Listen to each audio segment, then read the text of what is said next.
is madness. But as a multi-911 owning mate recently said in relation to pure, ludicrously focused versions of Zuffenhausen's finest, it's a kind of madness I wholeheartedly applaud. It's the latest 992 series iteration of the Porsche 911 GT3 RS, and CarsGuide has been invited to the Bend Motorsport Park in South Australia for full immersion into this glorious mechanical insanity. Let's begin at the end, because that's where a fair bit of the action with this car resides.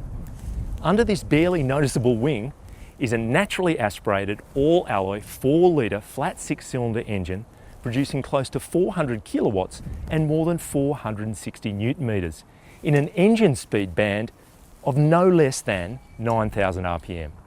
Yes, it's water-cooled, sorry Bram, but follows the classic horizontally opposed 911 template with the addition of dry sump lubrication, variable inlet and exhaust valve timing, plus 6 individual throttle bodies and a lightweight variable resonance intake manifold. The cylinder bores are plasma coated and the forged pistons are pushed in and pulled out by titanium connecting rods. Drive goes to the rear wheels only through a 7-speed version of Porsche's own PDK dual-clutch auto transmission, with power feeding through an electronically controlled locking diff. There's no mistaking the GT3 RS for anything other than a Porsche 911, but clearly wind tunnel data took priority over seductive styling in the design process. Based on the broad 911 turbo body, splitters, vents, blades, gills and wings are placed in, on and around the car in a dramatically carved and channeled, obviously aero-driven treatment. Much of it feeding air to the single angled radiator built into the nose where the front would normally be, and to the engine in the tail. And in the unlikely event that you had any doubt about this RS's lap time lowering intent, Michelin Pilot Sport Cup 2 rubber wrapped around centre-lock forged alloy rims makes it clear. Then you catch a glimpse of the brakes, but more on that later. The interior is surprisingly civilised and classic 911, the driver facing this familiar 5-dial instrument layout. Thing is, the central analogue tachometer is flanked by twin 7-inch screens, which can be configured through myriad different displays. You can reduce information down to the essentials: tyre and oil pressure, oil and water temperature, and fuel tank level, right up to all the bells and whistles. Biggest clue to the car's racy nature from the inside is the fact that there are only 2 seats. The door releases are simple nylon webbing loops, and there are multiple rotary dials on the steering wheel, controlling the suspension, drive mode and diff, as well as stability and traction controls. By the way, the carbon frame seats are pieces of motorsport-inspired art, trimmed in leather, race tex, a synthetic micro suede, and carbon weave. The rose-jointed suspension is double wishbone front, multi-link rear, offering adjustment for track, camber, anti-roll bar resistance, and ride height. Porsche Active Suspension Management, better known as PASM, provides variable damping, and the speed-sensitive variable ratio steering incorporates an element of rear axle steer. The price tag for this track-storming monster is just under $540k before on-road costs, which is almost enough for 2 911 Carreras, but it is $1,100 cheaper than the Turbo S Coupe. The no-cost Club Sport package includes a half-roll cage, fire extinguisher and 6-point seat belts. Then the Weissach package adds extended use of CFRP, special front and rear anti-roll bars, the option of a carbon roll cage replacing the steel one, forged magnesium rims and magnetic shift paddles on the wheel. When you've crossed the $500,000 threshold, the competition thins out a little, and the GT3 RS's primary rivals are the Aston Martin DBS Coupe and Ferrari 812 Superfast, both outrageous, both V12 powered, as well as the twin-turbo V8 McLaren 750S Coupe. As you may have guessed, this car is laser-locked on lightweight. So, 8 speakers in the audio system rather than 1,000. The alloy rims are all about performance and the seats are spectacular, but not because they're heated, cooled or massage your back. That said, tinted LED headlights, auto-dimming mirrors, a front axle lift system, park assist, leather seat trim and a reversing camera are standard. This isn't a car bought with day-to-day livability top of mind. The race circuit is its natural habitat. And not only are the normal +2 911 Carrera rear seats missing, but if you tick the no-cost Club Sport package option box, there's a half roll cage in their place. For storage, there's a box/armrest between the seats, a cup holder in the centre console and another on the passenger side, small bins and net pockets on the doors and a glove box. Formal luggage space is limited to the area behind the seats. Connectivity and power runs to a 12-volt power socket and 2 USB-C inputs. But no surprise, a physical spare wheel is MIA. A weight-saving repair inflator kit is your only option. Porsche's official combined cycle fuel economy number for the 911 GT3 RS is a WLTP rated 13.4 litres per 100 kilometres. Given the track-biased nature of this launch drive, it's not feasible to present a balanced, as-tested figure, but we can confirm you'll need 64 litres of 98-RON premium unleaded to fill the tank, which translates to a theoretical range of around 480 kilometres. Our time in the car was via a version of the Level 4 Porsche track experience, complete with onboard telemetry and post-session debriefs from pro drivers, helping you get the most out of yourself and the car.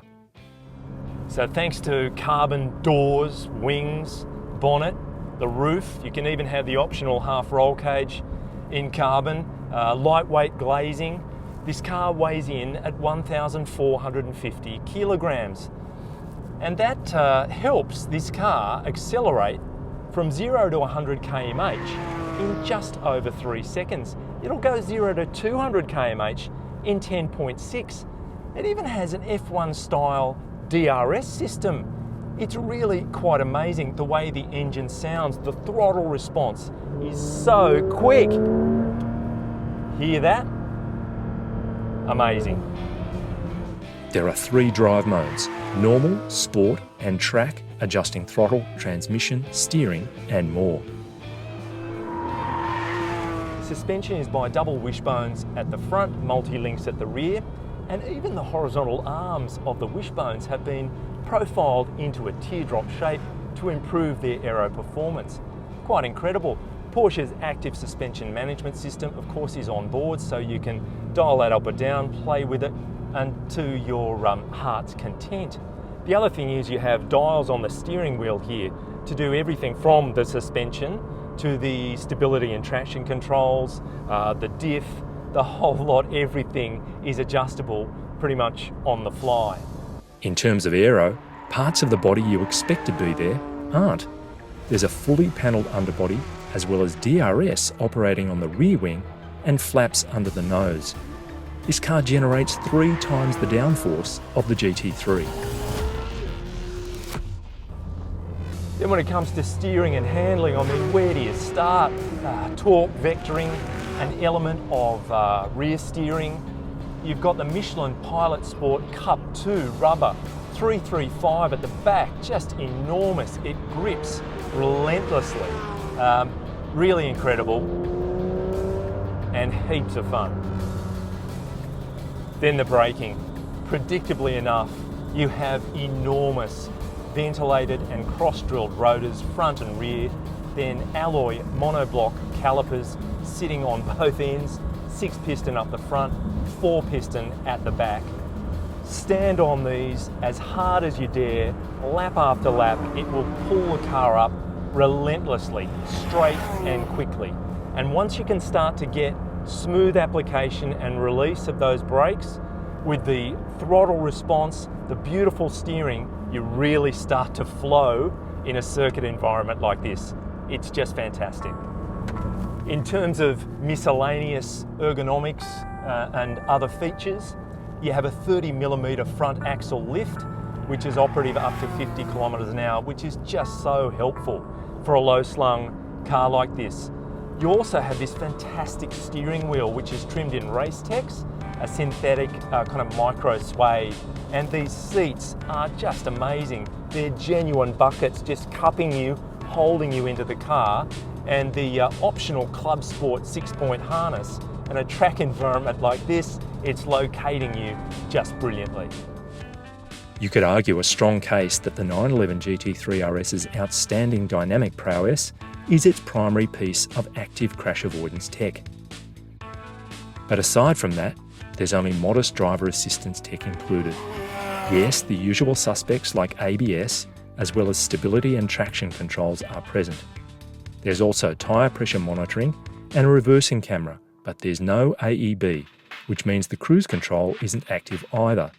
No blind spot monitoring, lane keeping assistance, or rear cross traffic warnings. If an impact is unavoidable, there are 6 airbags on board, dual front, dual side and side curtain. The 911 hasn't been assessed by ANCAP or Euro NCAP.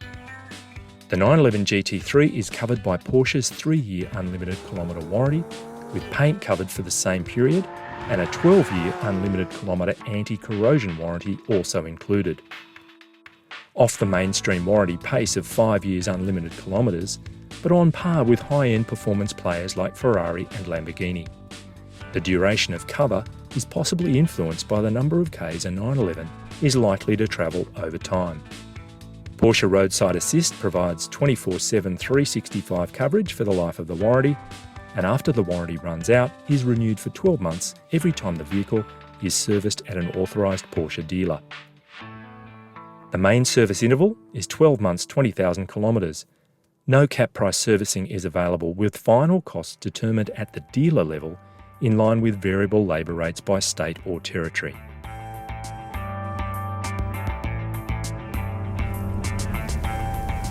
Porsche CEO Oliver Bloom is on the record stating that an electric 911 will never be built. Hybrid? Sure, but not pure battery electric.